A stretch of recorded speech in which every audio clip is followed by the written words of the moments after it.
সরাসরি আপনাদের সামনে রাখবো বীরভূমের কীর্ণাহারে। সেখানে একতা যাত্রার ডাক দেওয়া হয়েছে। উপস্থিত রয়েছেন রাজ্যের বিরোধী দলনেতা শুভেন্দু অধিকারী।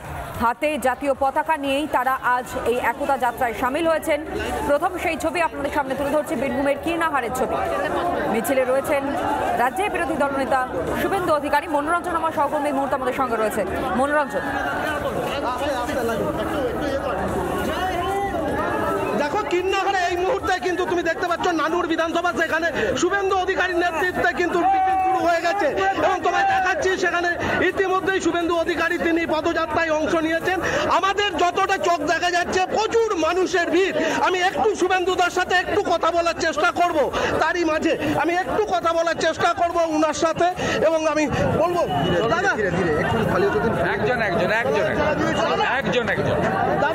একজন আসুন না বলুন। দাদা নানুর বিধানসভা এলাকায় এই ধরনের একটা মিছিল হচ্ছে, কি বলবেন? ব্যাপক সন্ত্রাসের পরিবেশ এখানে ছিল, আছে, কিন্তু মানুষ ভয় কাটিয়ে জাতীয় পতাকার নিচে বন্দে মাতরম মন্ত্র দিয়ে ঐক্যবদ্ধ হচ্ছে। আজ যেভাবে কাতারে কাতারে মানুষের ভিড় দেখা যাচ্ছে, রাষ্ট্রবাদের জাগরণ, বিকাশবাদের জাগরণ। অত্যাচারীরা দূর হাঁটো, মানুষ ঐক্যবদ্ধভাবে প্রস্তুত হচ্ছে। কোনো জায়গা পশ্চিমবঙ্গের বাকি থাকবে না যেখানে রাষ্ট্রবাদ, বিকাশবাদ, সুশাসন, সুরক্ষা এই আওয়াজ উঠবে না। বলছি বাংলাদেশের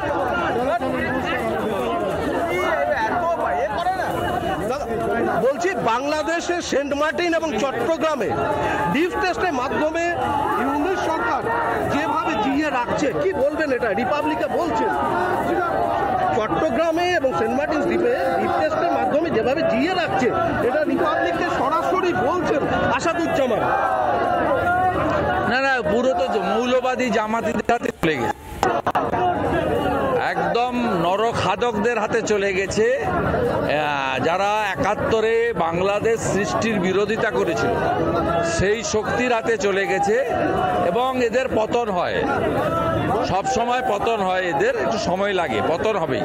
আসাদুজ্জামান কামাল বলছেন যে পাকিস্তানের চরমপন্থী গোষ্ঠীগুলো কার্যত বাংলাদেশ ভূখণ্ডকে তারা দখল করে নিয়েছে। পরিষ্কার পাকিস্তানের যারা আপনার রাজাকার, আলবদর, এদের হাতে চলে গেছে, যারা ৭১ সালে প্রায় ৩০ লক্ষ বাঙালিকে খুন ধর্ষণ করার জন্য অভিযুক্ত, তাদের হাতে চলে গেছে।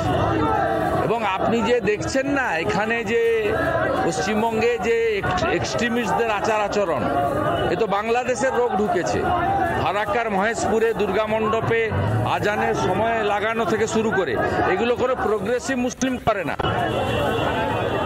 যারা আওয়ামী লীগের লোক তারা প্রোগ্রেসিভ মুসলিম, এমনকি বিএনপির মধ্যেও একটা বড় অংশের প্রোগ্রেসিভ মুসলিম। এবং এই যে শিলিগুড়ি করিডোর, সেটাকেও তো এই জঙ্গিদের এখানে ঢুকিয়ে দেওয়ার ক্ষেত্রে একটা প্রচেষ্টা চলছে। সে পারেনি, ওসব ছাড়ুন। আমি তো আগেই বলেছি 5টা ড্রোন পাঠিয়ে দিলে বাংলাদেশ জব্দ হয়ে যাবে। ও বাংলাদেশের কিছু নেই, ওসব ছাড়ুন। ভারতের সঙ্গে পাঙ্গা নিতে পারবে না, ওগুলো সব স্বপ্ন। এসআইআর শুরু হতে একাধিক মোদিজি এবং ভারতীয় আর্মির হাতে পুরো সুরক্ষিত।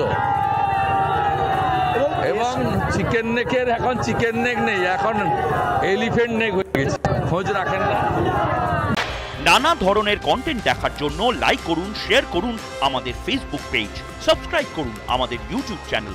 পাশাপাশি অন্যান্য ব্রেকিং নিউজের জন্য অবশ্যই চোখ রাখুন রিপাবলিক বাংলায়।